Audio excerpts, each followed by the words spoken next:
공항과 가까이에 있는 학교는 비행기 소음 때문에 창문을 닫고 활동하는 시간이 길 수밖에 없습니다.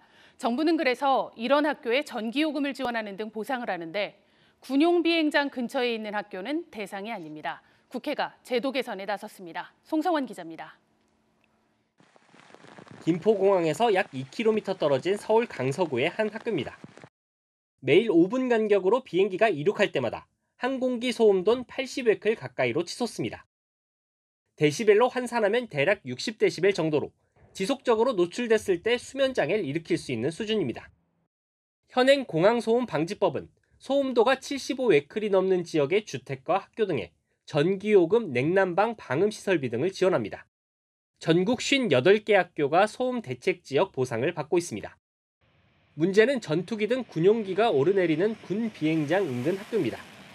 공항소음방지법은 인천과 제주, 김포 등 민간공항 6곳만 대상으로 하고 있습니다. 전국 43개 군 비행장 인근에 있는 학교 121곳은 별다른 보상을 받을 수 없습니다. 군 비행장이나 사격장에서 나는 소음도 보상을 하도록 하는 군소음방지법이 2년 전 시행됐지만 학교는 대상에서 제외됐습니다. 영어 듣기나 국어 듣기 이런 경우 같은 경우에는 비행기 소음으로 시험을 칠 수 없을 정도로 소리가 들리지 않습니다. 창문이 흔들릴 정도로 비행기가 지나가고 있기 때문에 학교들은 1년 내내 창문을 닫은 채 수업을 이어가는 상황. 방음창을 설치하거나 노후된 냉방시설을 교체하는 등의 대책이 필요하지만 비용이 부담입니다. 교육청 차원에서 냉방에 필요한 전기요금만 일부 지원하고 있는 게 전부입니다. 아무래도 교육청에서 지원하는 것은 한계가 있다고 봅니다. 국가에서 지원이 된다면 학교 선생님들한테도 그런 보상 방안이 나왔으면 하는.